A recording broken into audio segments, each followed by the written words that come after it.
আসসালামু আলাইকুম বন্ধুরা। গ্রামীণ রাস্তা দিয়ে হাঁটতেছি আর যাইতেছি।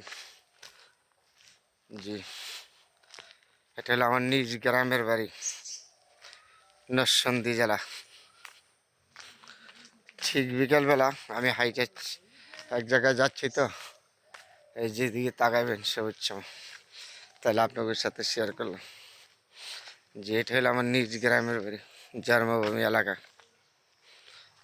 হাইটে চলে যাচ্ছি, কারণ বাড়ির থেকে রান্না করলাম, দূরে যাবো আর কি। খুব সুন্দর না? এটা আমার নিজের গ্রামের বাড়ি, নরসিংদী জেলা, শিবপুর। গ্রাম তো আমার গ্রামের নিজের জন্মভূমি এলাকা। রাস্তা দিয়ে যাচ্ছি, আপনাকে লেগে শেয়ার করছি। এর পিছনে দেখেন মাটির ঘর, পিছনে মাটির ঘর।